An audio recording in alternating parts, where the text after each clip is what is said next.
Boa noite. O tema de hoje eu acho que vai ser bem interessante para todos nós, que veio de uma ideia conversando com os amigos, e eu acho que vocês vão gostar. É o tema Se o Meu Dinheiro Falasse. E para dar uma ideia do que eu ia palestrar, eu fiz uma enquete com os meus amigos. Passei para todos os grupos de WhatsApp, rede social. Diga numa frase, se o meu dinheiro falasse, ele diria, e aí recebi as mais curiosas contribuições. O que me faz pensar como eu tenho amigos criativos, viu? Ou pelo menos desocupados, porque eles foram ótimos naquilo que eles colocaram. Se o meu dinheiro falasse, ele diria, fui. Né? Ou outro, por que tu não me amas? Outro, ou me queres ou me deixas. Até Julio Iglesias o pessoal teve a capacidade de invocar nessa hora.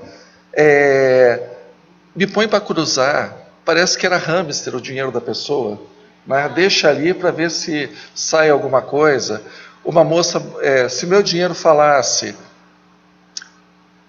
o dinheiro diria o seguinte: não se apega de mim porque eu adoro passar de mão em mão. Então, assim, as pessoas foram extremamente criativas. Mas o objetivo era entender a filosofia, a crença das pessoas em relação a esse tema, porque as pessoas religiosas, elas acabam tendo dificuldade em relação ao dinheiro.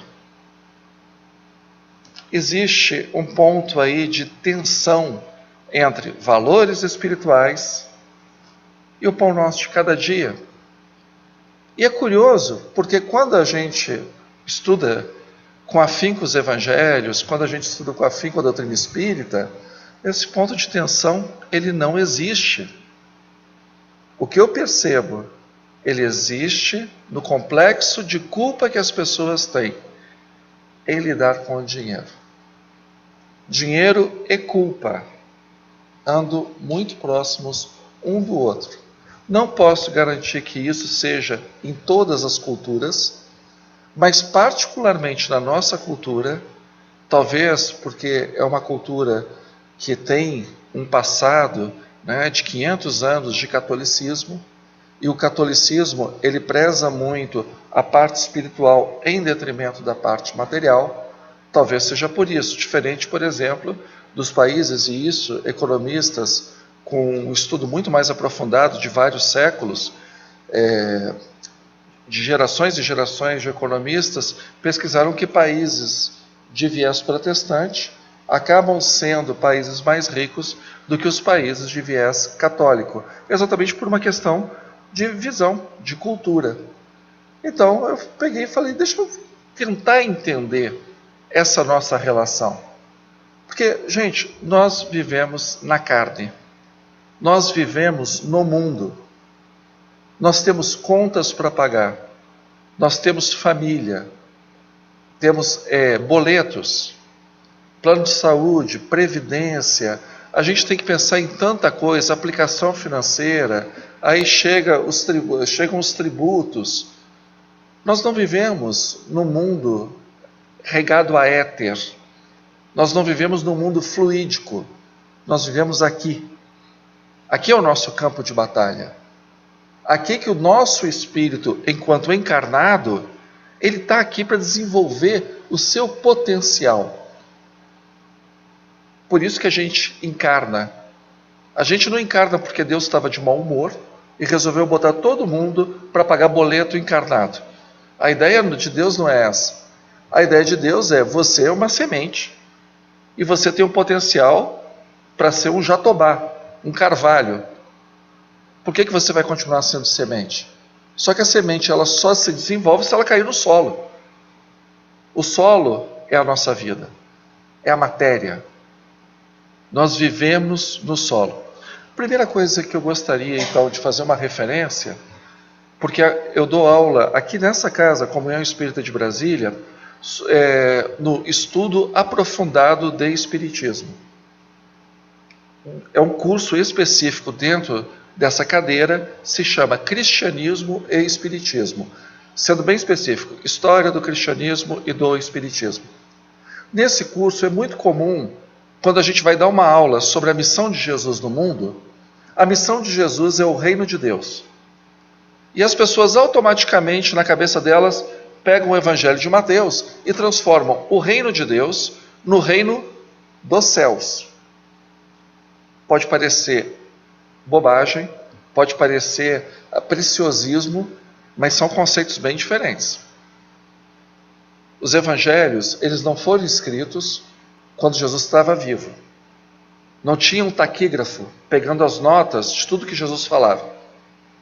Aquelas pessoas estavam vivendo um momento maravilhoso ali, e elas viviam aquele momento. Elas não estavam preocupadas em guardar aquele momento para a posteridade. Até porque elas não sabiam o que ia acontecer com Jesus, com o seu discurso, com a proposta dele de mundo. Então ninguém anotava as coisas. E a gente não pode esquecer que as pessoas daquela época eram analfabetas. Porque o ler e escrever era interessante se você fosse do governo para cobrar imposto das pessoas. Essa habilidade era para você poder planilhar, fazer um relatório. O Zezinho tem 4 ovelhas, uma fica para o Império Romano. O Joãozinho tem 2 barcos. Bom, vamos ver quantos peixes ele pega e consegue trazer em uma semana e quanto a gente puxa lá para Herodes. E assim funcionava. Ler e escrever era para isso. Poucos intelectuais conseguiam fazer o que nós chamamos hoje de uma redação. Coisa simples, introdução, desenvolvimento e conclusão. Isso ficou popular a partir da Revolução Industrial. Porque com o uso de máquinas, as pessoas começaram a ter mais tempo ocioso, as gráficas cresceram, as pessoas começaram a ter mais dinheiro para investir em cultura, e aí os livros se popularizaram. Antes disso, era matar um leão por dia. Então as pessoas, essa parte de leitura era muito fraca. Até o século XVIII, mais ou menos, a história é essa. Então, ler e escrever é algo relativamente recente como processo cultural. Aproximadamente 2 séculos. Então, ninguém escreveu o Evangelho porque as pessoas não sabiam ler e escrever. Jesus vai, prega o reino de Deus. E o que é o reino de Deus? Viva a sua vida como se Deus fosse o teu rei. Siga as leis dele. As outras pessoas são súditos do mesmo rei. Então segue as regras para todo mundo se dar bem. Deus reina. Esse é o reino de Deus. Jesus foi crucificado porque para um romano só tem um rei, César, e só tem um reino, o Império Romano. Se vem um profeta falando que existe um outro rei, que é Deus, e um outro reino, essa pessoa é crucificada. Porque ela é considerada um revoltoso. Tanto que a plaquinha que puseram na cruz é Jesus de Nazaré, rei dos judeus. É como se ele fosse uma pessoa que estivesse trazendo uma dissidência para o Império Romano. E a crucificação era exatamente isso, acabar com as dissidências. O Gólgota, ele ficava numa estrada saindo de Jerusalém. É um espetáculo público, você põe uma pessoa num lugar alto, morrendo aos pouquinhos, para que todas as outras pessoas tenham medo de fazer o que ela fez e terminar como ela terminou. É um grande marketing de terror do império. Então é isso que eles faziam.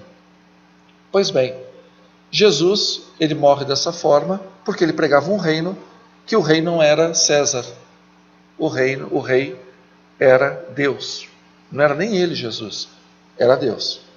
No ano de 66 a 70, tem uma grande revolta naquela região. As pessoas não aguentam mais ficar debaixo da bota do Império Romano. É o que eles chamam da Primeira Guerra Judaico-Romana. E foi uma carnificina. No final, Jerusalém, que é a cidade sagrada do judaísmo, e depois vai ser sagrada para o cristianismo, sagrada para o islamismo, ela é totalmente destruída. Vocês pensem assim, Jerusalém é como se fosse uma casa, o Império Romano vem como se tivesse um trator. Imaginem a cena, é mais ou menos isso. O templo de Jerusalém era absurdamente grande, ficou só um muro.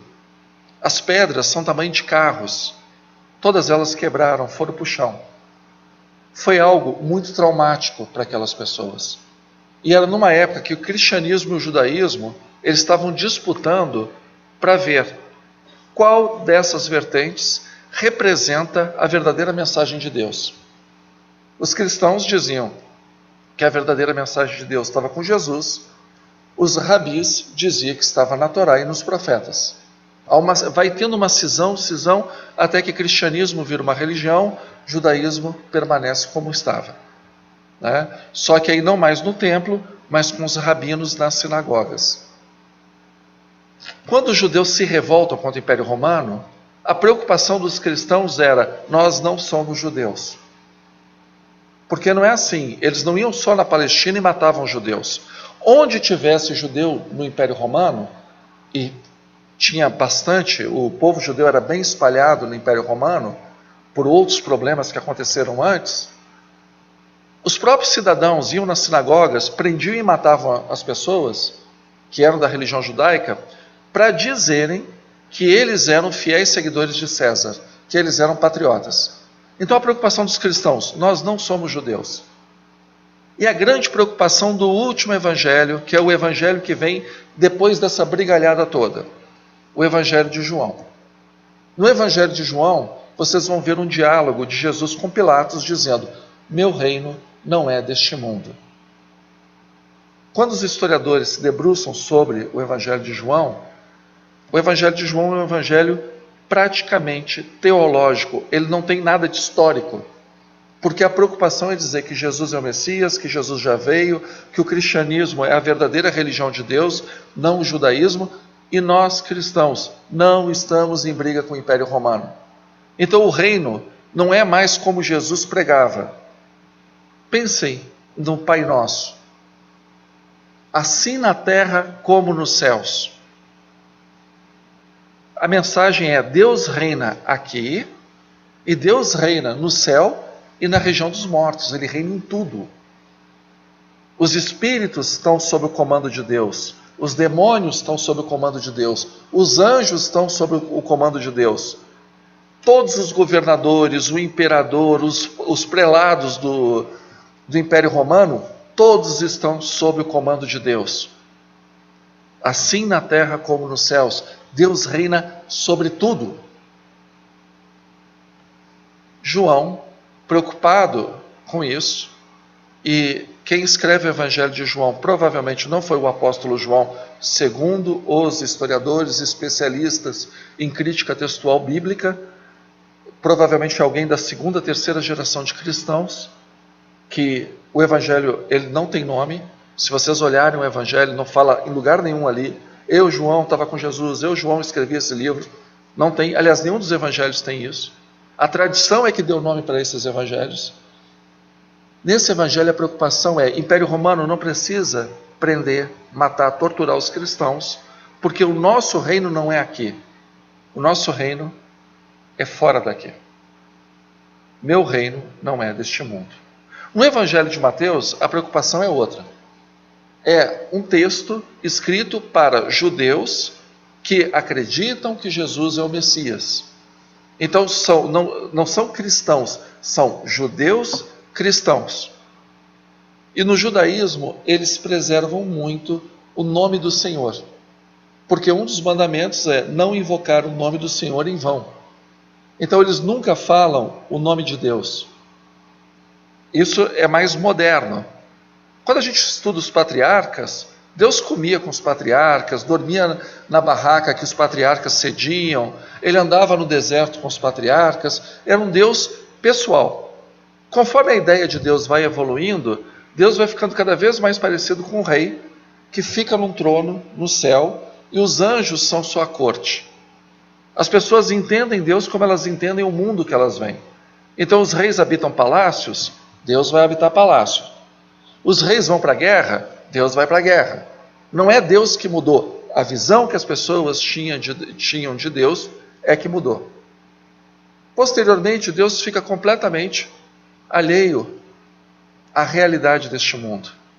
Porque ele não pode ser invocado. Ele só está num lugar, o Templo de Jerusalém. Quando o templo de Jerusalém é destruído, você só vai encontrar Deus num lugar, na Torá.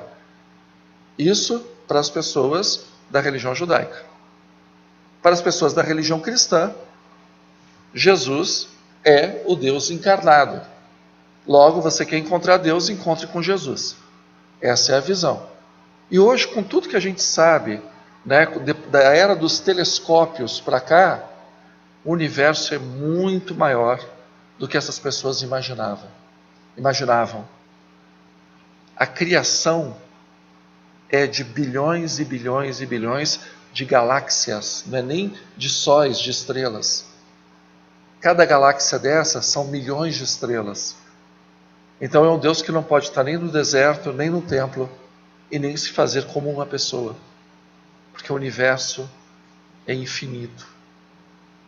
Nem a nossa mente comporta o tamanho do universo.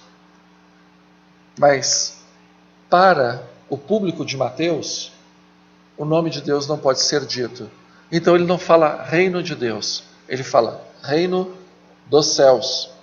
O céu é uma forma metafórica de dizer Deus. Porque quem habita no céu é Deus. Se o meu reino não é deste mundo, então o que acontece nesse mundo não diz respeito a Deus. Não diz respeito a Jesus. Então Jesus está além dos nossos sofrimentos, das nossas dores, das nossas necessidades. E isso foi muito sedimentado na Idade Média, onde os estratos sociais eram muito fortes. É mais ou menos aquele sistema de casta. Você tem os reis, a igreja, os reis, a igreja, os nobres, os cavalariços, os soldados, embaixo o povo. A Idade Média, boa parte dela, as pessoas não conheciam artefatos de agricultura feitos de ferro. Elas não usavam tração animal para plantar e colher. As próprias pessoas botavam aquele jugo que o boi usa em cima e elas puxavam o arado. E o arado era feito de madeira. Então a comida, ela era uma comida muito simples, porque boa parte da safra acabava se perdendo. Pelos diversos feudos que existiam, eles viviam em guerras, as estradas não eram seguras. Então cada lugarzinho fazia a sua própria comida. Quando tinha uma praga, aquelas pessoas passavam fome. Tem relatos de pessoas comendo grama e comendo vermes e insetos para não morrerem de inanição. A taxa de natalidade era baixíssima. E o único lugar que essas pessoas iam e ficavam relativamente niveladas era a igreja. O altar era o lugar mais sagrado de um vilarejo. No altar, quando o padre levantava o pão e dizia que aquele era o corpo de Cristo, e levantava o vinho e dizia que aquele era o sangue de Cristo, naquele momento, as pessoas se sentem fazendo parte do corpo da igreja. Então a vida das pessoas era regulada pela igreja. Você nascia, já tinha pia batismal. Quando você era um pouquinho mais velho, você participava da comunidade através da Eucaristia. As pessoas na vida delas, elas não esperavam nada, porque era uma vida muito sofrida, muito feia, muito difícil. Então elas tinham medo de, além nessa vida ter sido difícil, de morrerem e ainda ir para o lugar pior, que seria o inferno. Para isso elas tinham a confissão. E só quem tinha as chaves do céu e do inferno eram os sacerdotes. Quando você queria manter uma relação e construir uma família, quem te dava autorização era a igreja através do casamento. E por fim, a extrema unção garantia que os teus pecados teriam sido perdoados. E toda essa vida de sofrimento, porque a grande maioria das pessoas sofria, e mesmo os nobres, o relato da época é que a cama deles, por exemplo, era repleta de pulga. Então aqueles reis, rainhas, que a gente vê em filme, deviam ficar se coçando o tempo inteiro. A vida deles, a maioria das pessoas não tinha dentição. Então as pessoas, imagina o hálito dessas pessoas. Era uma coisa dantesca. Essas pessoas, quando morriam, elas queriam ser enterradas perto do sagrado. Então, por exemplo, a pessoa vai para a abadia de Westminster, lá em Londres, é um cemitério na vertical. Porque quanto mais perto do altar, melhor a sua condição no dia do juízo final. Assim pensavam os cristãos da Idade Média. Os cemitérios eram na volta das igrejas. E qual era o grande medo dessas pessoas? Morrer e não ir para o céu, ir para o inferno. E em vida, ficar fora desse sistema. Então esse sistema era garantido através da igreja. E se você questionasse os padrões morais, doutrinários, teológicos da igreja, você saía da comunidade. Era a pena da excomunhão. Quando a igreja queria fazer que um rei obedecesse os ditames dela, como ela fez com o rei da Inglaterra, com o rei de França, com o rei da Alemanha, o que ela fazia? Ela declarava interdito. O interdito é, as igrejas fecham, ninguém batiza, ninguém casa, ninguém recebe extrema-unção, ninguém tem Eucaristia. Você corta todos os laços daquela comunidade com o divino. As pessoas derrubavam os reis para que a igreja voltasse a abrir. E por que essas pessoas não se rebelavam contra a igreja, que detinha esse poder tão grande? Porque a igreja era muito rica. A riqueza dela era maior que qualquer rei, porque a riqueza da Idade Média eram as terras. E a maioria das terras estava na mão do clero, porque elas tinham medo de irem para o inferno. E a base da doutrina do não ir para o inferno era que você tinha que esperar pelo céu, porque meu reino não é deste mundo. Por isso que isso está na cultura da maioria das pessoas. E aí, isso traz crenças negativas, que o dinheiro é ruim, que ter dinheiro é pecado, que dinheiro na mão é vendaval, dinheiro não traz felicidade, porque o dinheiro é visto como o oposto a você pegar e ter acesso às benesses espirituais. Enquanto que se nós retornarmos para Jesus, meu reino não é deste mundo, é do Evangelho de João. No que a gente pode rastrear ao Jesus que viveu na Galileia no século I, é assim na terra como no céu. Então, quem tem poder econômico tem que cuidar daquele que é desfavorecido. Quem é forte, cuida daquele que é fraco. Quem é inteligente, cuida daquela pessoa que tem limitações. Porque no mundo, quem é forte abusa do mais fraco. Quem é inteligente acaba passando a perna no mais limitado. Quem tem dinheiro acaba explorando quem precisa de trabalho. E essa não é a proposta de Jesus e nunca foi. A proposta de Jesus é: Deus é Pai, nós somos filhos. E o Pai quer ver os filhos se ajudando. O Pai quer ver os filhos em paz. O Pai quer ver os filhos uns com os outros, como irmãos. Então, não é o dinheiro que é o pecado. O pecado é quando você olha para o lado e não vê a pessoa em necessidade como seu irmão. E vejam que interessante, né? A igreja de Jerusalém, ela é apontada por muitas pessoas como exemplo de comuna, exemplo de sociedade comunista. Porque, peguem Atos dos Apóstolos, as pessoas que iam para a igreja, elas abriam mão dos seus bens, vendiam tudo, doavam para a igreja, e aquele dinheiro administrava aquela comunidade. Só que com o passar do tempo, essa comunidade, que as pessoas esperavam o retorno de Jesus, a segunda vinda, que o nome disso religioso é parousia, é o segundo retorno de Jesus, né? Aliás, a volta de Jesus, né? O retorno de Jesus, ele veio uma vez, segundo é retorno. As pessoas acreditavam nisso, só que elas acreditavam que não ia acontecer 2, 3, 4 mil anos depois. Elas acreditavam que ia acontecer na outra semana, no outro mês. Só que elas eram do mundo. Começou a faltar dinheiro.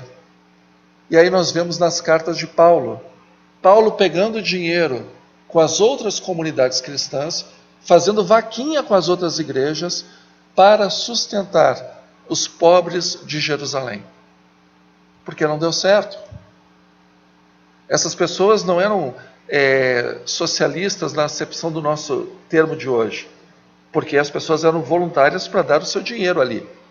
Elas abriam mão da sua propriedade privada, mas aquele dinheiro não girava. Então as necessidades esgotavam aquela fonte, e elas ficavam necessitadas de outras comunidades para bancá-la. Depois daquela tragédia de 70 em Jerusalém, quando os romanos acabaram com Jerusalém, a comunidade de Jerusalém ela se dispersou. Ela tinha saído de Jerusalém muito antes dos romanos ali entrarem. Depois ela deixou praticamente de existir. Então foi a única experiência de comunidade. Porque, por exemplo, os mosteiros da Idade Média, eles viviam de muitas doações, mas os padres, os freis, eles onde iam, eles transformavam pântano em terra cultivável. Eles eram responsáveis por boa parte do avanço que teve na agricultura da Idade Média. Eles trabalhavam também pelo seu sustento. A comunidade ajudava, com certeza. Mas as pessoas que tinham essa visão monástica, que viviam nos monastérios, elas tinham que trabalhar até como uma forma de espiritualidade para se sustentarem. E São Francisco de Assis é curioso. Numa época de grandes escândalos na igreja, o Papa mais poderoso e um dos mais corruptos da igreja se chama Inocêncio III. Inocêncio III foi o Papa que recebeu Francisco de Assis na Catedral de Latrão, no Palácio de Latrão. Não havia ainda o Vaticano. O Vaticano é posterior. As pessoas viviam no Palácio de Latrão, os papas, né? Francisco de Assis sai da cidade de Assisi, na Umbria, e vai até Roma com os companheiros dele, pedindo para que aqueles companheiros e ele pudessem fazer uma ordem religiosa. Qual era a proposta dessa ordem? Nós só queremos viver na pobreza de Jesus e de seus apóstolos. Nós queremos viver a igreja dos primeiros tempos. Essa era a proposta de Francisco e seus seguidores. O Papa, quando recebe, vê um mendigo na sua frente. E não dá muita atenção para Francisco de Assis e para os seus companheiros, não. Manda Francisco de Assis, diz assim: se você quer tanto falar comigo, aparece amanhã. Mas, Senhor, Eminência, né? Nós não temos onde dormir. Dorme no chiqueiro. E eles dormiram no chiqueiro. No outro dia, eles estavam infestados de bichos que viviam nas palhas do chiqueiro e de fezes de porcos. Mas o Papa os recebeu. Porque o Papa havia tido um sonho, que o Palácio de Latrão desmoronava, mas que um homem vestido como uma daquelas pessoas crescia, se agigantava e sustentava o palácio com seus próprios ombros. E Inocêncio III entendeu que aquela ordem seria a esperança da igreja, porque senão a igreja desmoronaria. O mesmo Inocêncio III que mandou perseguir os valdenses, que mandou perseguir os cátaros, foi o mesmo Inocêncio III que olhou para aqueles homens sujos de fezes de porcos e olhou para aquelas pessoas e achou: nesses homens está a esperança da igreja, da verdadeira igreja de Cristo. Inocêncio III era um homem tão poderoso e tão rico que ele vivia no palácio. Ele tem um ataque fulminante. Quando encontram o corpo dele estava totalmente nu, porque os próprios servos tiraram tudo que tinha de valor na roupa dele, a ponto dele ficar pelado. estendido no corredor do palácio. Há uma tensão entre essa igreja que se locupleta das pessoas e da igreja que se prejudica para que ninguém passe fome. E o que aconteceu com Francisco de Assis? Ele foi para as cruzadas para ser confessor nas cruzadas. E lá ele ficou alguns anos. E tem várias lendas dele no Oriente Próximo. Quando ele retorna das cruzadas, ele entra em choque. Construíram uma baita igreja dos franciscanos, com várias alas, com muitos objetos em ouro, púrpura, seda. Francisco de Assis olha e fala, mas o que é isso? A nossa proposta era viver a simplicidade dos seguidores de Jesus. Como vocês explicam isso? Não, sabe o que é? Eles chamavam de Pai Francisco. Tudo isso aqui é do Papa, a gente só está tomando conta. E assim ficou. Isso é utilizado até hoje pelos governantes. Quando a Nancy Reagan esteve na antiga União Soviética, ela ficou impressionada de ser recebida pela... Aliás, não foi a Nancy Reagan, não, foi de um outro presidente americano, pela esposa do Nikita Khrushchev, que todas as louças eram de ouro. E era um país comunista. Como assim, louça de ouro? Não, é que a louça é do povo, nós só estamos tomando conta. E como as pessoas são boas de tomar conta do dinheiro dos outros, né?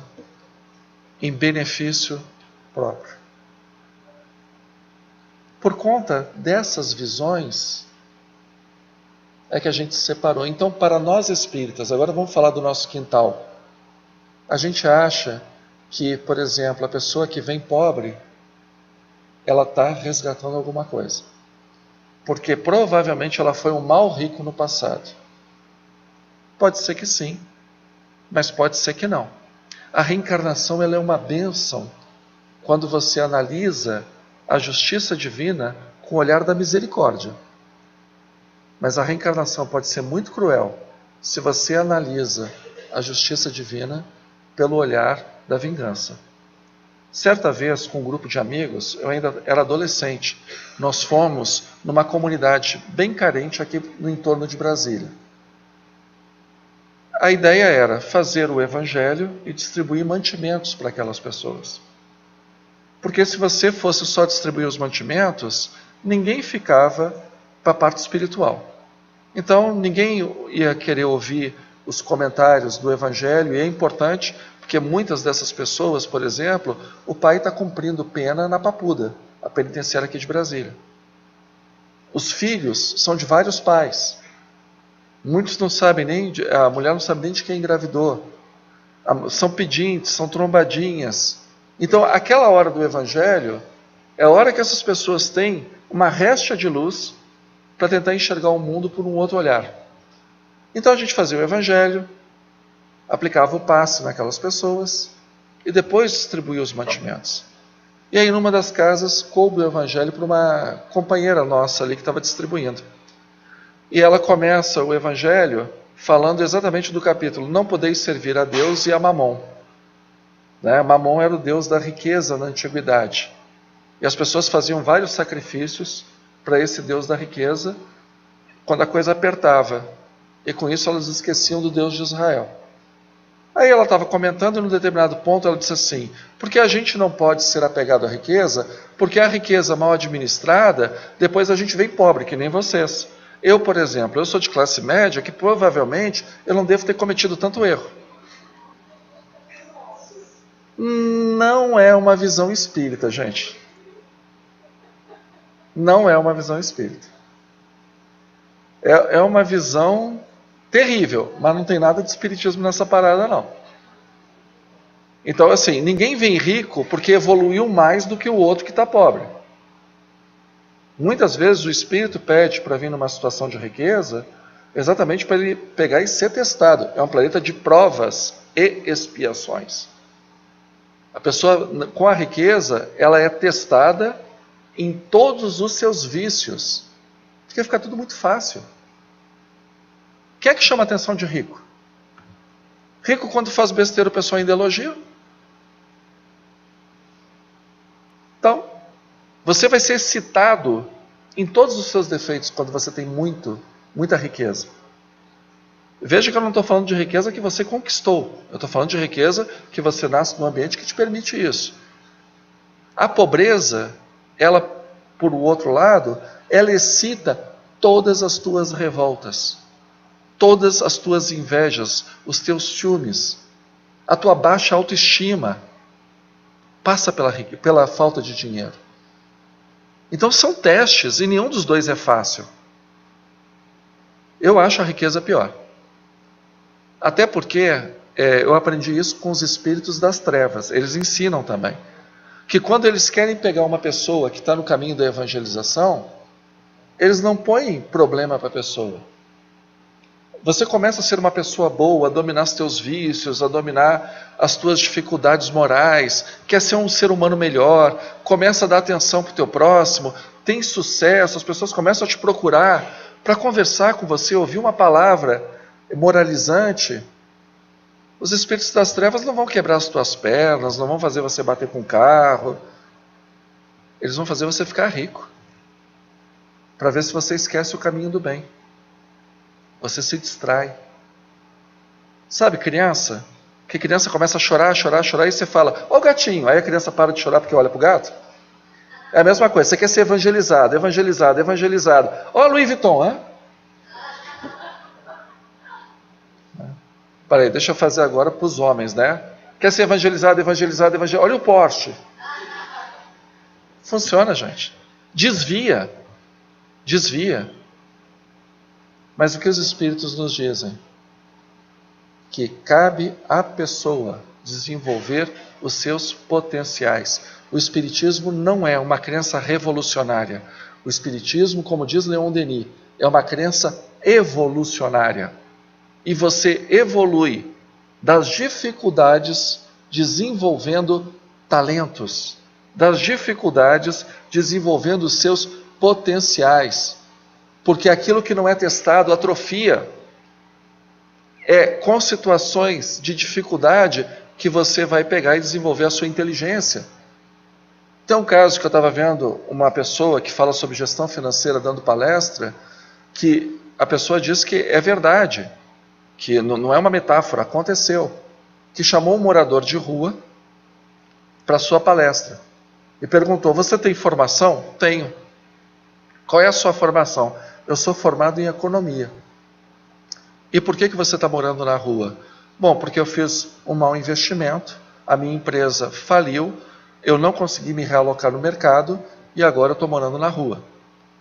Isso acontece aqui no Brasil nem tanto, mas nos Estados Unidos, você tem tudo num dia, depois não tem nada e vai se virar. Aí esse gestor financeiro perguntou, eu tenho aqui uma nota de R$100. Se eu te der essa nota de R$100, o que você faz com ela? Bom, eu vou comprar comida para mim, eu vou pagar um albergue e amanhã o que sobrou do dinheiro eu como de novo. Ok. Tem alguém aí na plateia que já foi morador de rua? Aí um rapaz levanta o braço. Calça jeans, camisa polo, tênis simples. Você pode vir aqui para o palco? Pode. Você foi morador de rua? Foi. E o que você faz hoje? Bom, hoje eu tenho uma microempresa com alguns empregados e eu tenho um faturamento na faixa de 10, 12 mil líquido para mim. Vamos imaginar que você fosse ainda morador de rua. Se eu te der R$100, o que você faria? Bom, eu iria no supermercado, compraria tudo em água mineral e no final do dia eu estaria com R$300. E esse gestor financeiro que estava dando essa palestra, ele diz do exemplo dele. Ele, até dos 13 aos 20 anos, ele era frentista de posto de gasolina.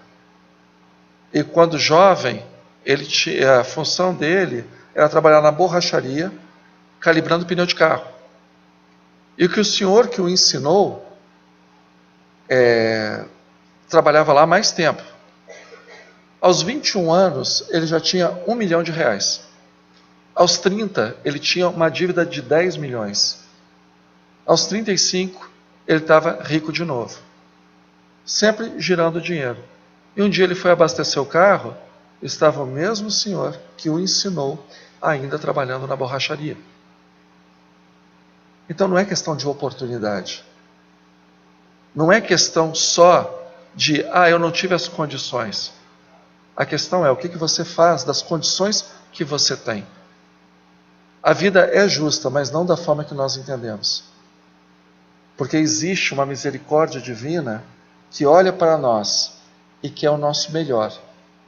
Mas querer o nosso melhor não quer dizer que não doa, não quer dizer que não haja dificuldades, que não vão haver problemas. Claro que vão haver. Pensa numa criança, os que são pais aqui. A criança, quando começa a surgir a dentição, ela chora, porque dói na boquinha dela. Vocês já viram alguma mãe rezando para que Deus mantenha o seu filho banguela, para que ele não chore e não sofra? Vocês já viram isso? Porque a gente olha para aquilo e sabe que dali vai sair um benefício que vai ser para a saúde da vida inteira dela. Se vocês já fraturaram algum osso, vocês já foram para um ortopedista. Vocês já viram um ortopedista dizer para uma pessoa, olha, eu não vou botar o osso no lugar porque vai doer e eu estou com pena? Rapaz, botar o osso no lugar muitas vezes é pior do que a fratura. Porque fratura ocorre uma vez só. Colocar o osso no lugar é tentativa e erro. Então às vezes é muito mais complicado.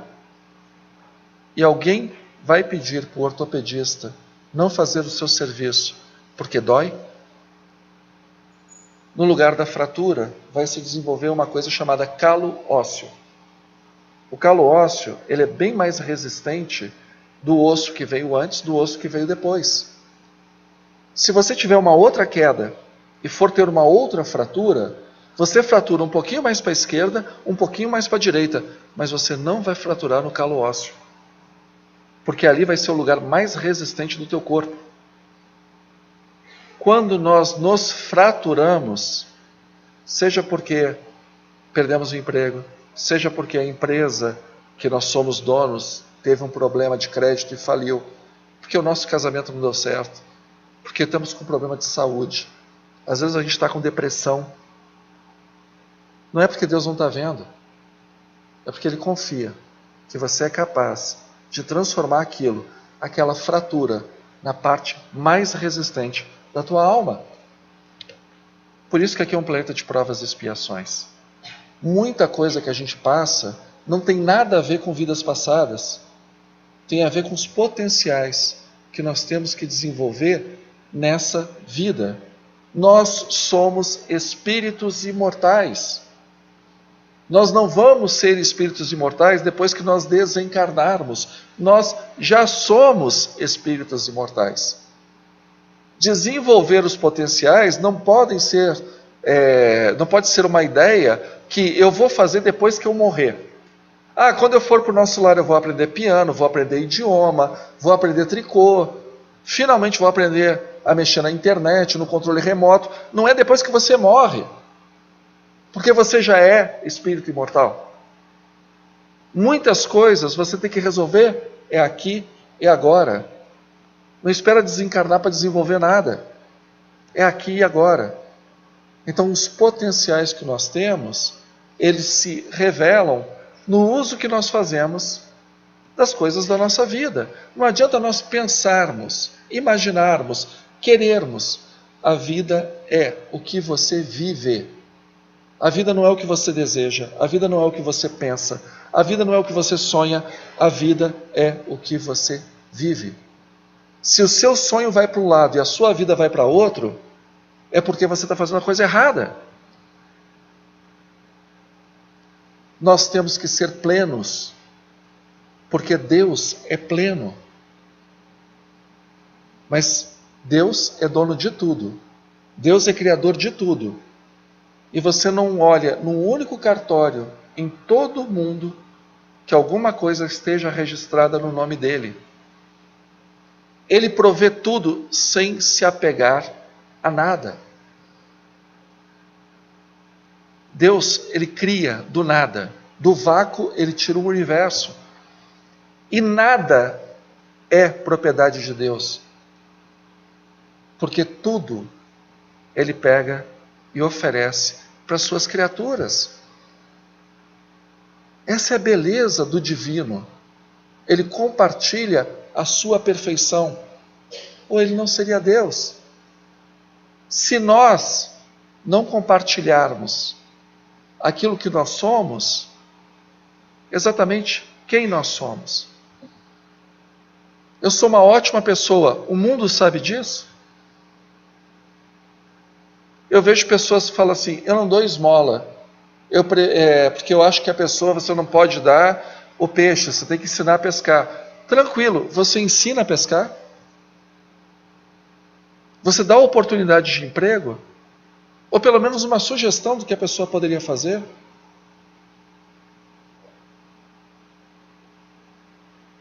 Tem gente que vai... O Espiritismo resolve muito bem a chamada injustiça social. Tanto no Livro dos Espíritos, quanto no Evangelho segundo o Espiritismo, está lá. Se você pegar o dinheiro de todo mundo, botar tudo num baú só, e dividir equitativamente entre todas as pessoas do mundo, primeiro que vai dar muito pouco. Segundo que o tempo vai passar, você vai ter já a diferença.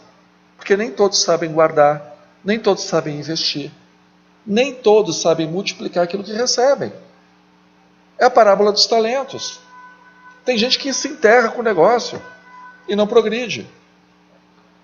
Então é utopia achar que a sociedade vai encontrar uma justiça social por decreto. Não vai. O que a gente pode fazer é educar as pessoas para que elas desenvolvam o seu potencial, para que elas tenham mérito. Porque quando nós olhamos no nosso lar, por exemplo, que é a cidade espiritual que nós temos mais intimidade na literatura espírita, como as pessoas vão galgando responsabilidades lá? Porque elas demonstram que são responsáveis e competentes para exercer aquilo. Gente, quando tem uma demissão, quem são as pessoas que são mandadas embora? Se você fosse patrão e você tivesse que mandar a gente embora, quem você mandaria embora? Por que acha que o patrão vai fazer diferente com você? Agora pensa na tua alma, que a gente é bom de pedir, né? A gente é bom de chegar para Deus e ainda tem um discurso que eu sempre acho tão estranho. Nós, Senhor, aqui estamos como eternos pedintes que somos. Alguém avisou para Deus que Ele criou um bando de mendigo? Ele sabe disso? Porque Ele não nos criou para ser mendigos. O trabalho no Espiritismo, ele é uma bênção. Se você pega o livro A Gênese, aliás, o livro do Gênesis, na Bíblia, o trabalho é uma maldição. Ganharás o pão com o suor do teu rosto. É um castigo. Para nós espíritas, o trabalho desenvolve o teu potencial. Então, de toda forma, trabalhar é deixar o melhor de nós. É deixar o nosso capricho. E aí, segundo os especialistas, porque o objetivo da palestra não é fazer aqui um gerenciamento financeiro da vida de ninguém, nem ser coach de empreendedorismo, mas dizem as pessoas que quando a gente sabe fazer esse investimento, é o dinheiro que trabalha para a gente. É o mercado que te procura, não é você que sai batendo de porta em porta pedindo emprego. Porque você é uma pessoa atraente. Pensa no Neymar. É ele que procura os times de futebol ou são os times de futebol que procuram ele? Sempre vai ter espaço nas maiores crises, nas maiores dificuldades, para as pessoas que realmente são as mais responsáveis, as mais talentosas e as mais competentes. E isso só depende do nosso esforço, não do esforço de ninguém. Então, quer evoluir como espírito? Dá uma demonstração do que você está fazendo da tua vida. Como você gere as tuas finanças, a tua família, a tua saúde, os teus relacionamentos sociais. o teu relacionamento com Deus. Esse é o nosso portfólio. E aí, como na parábola dos talentos, tenho certeza que quando nós desencarnarmos, utilizando essa metáfora, o Senhor nos dirá: vem cá, bom e fiel servo, porque foste competente em pouco, te farei agora administrador sobre o muito. É na nossa órbita de responsabilidades. As pessoas podem até nascer num ambiente desfavorável. Permanecer num ambiente desfavorável é uma opção, não é karma. Nascer é uma imposição. Permanecer, não. Nunca foi.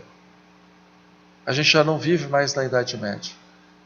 E para encerrar, para aquelas pessoas que são avaras, eu lembro da história de um general romano, um dos mais importantes, foi até mentor de Júlio César. O nome dele era Crassus.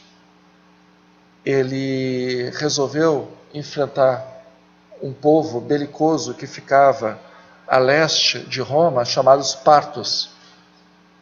E foi uma tragédia. Ele perdeu 20.000 soldados nessa batalha. Talvez daí é que venha a expressão erro crasso, porque ele era o general.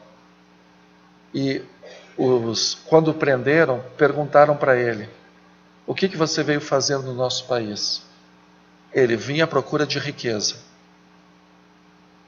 O general do exército inimigo mandou amarrá-lo, mandou liquefazer uma barra de ouro e colocou na boca dele o ouro fervente goela abaixo. Se é ouro que você quer, é ouro que você vai engolir.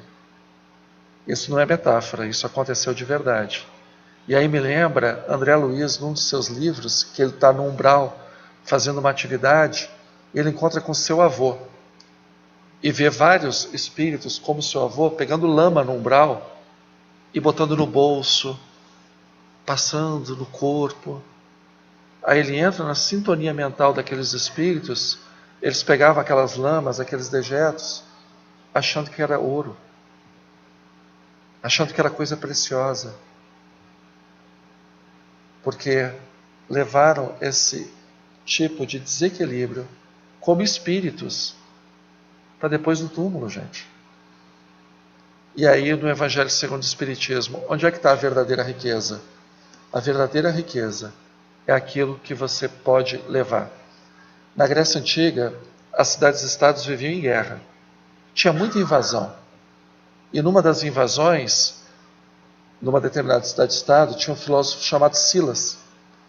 E ele está vendo todo mundo correndo, pegando tudo que podia, botando nas carroças, botando nos animais, carregando de um lado para o outro para sair antes que a tropa invasora chegasse. E aí um vizinho dele fala: Silas, pega o que você tem de valor e foge comigo.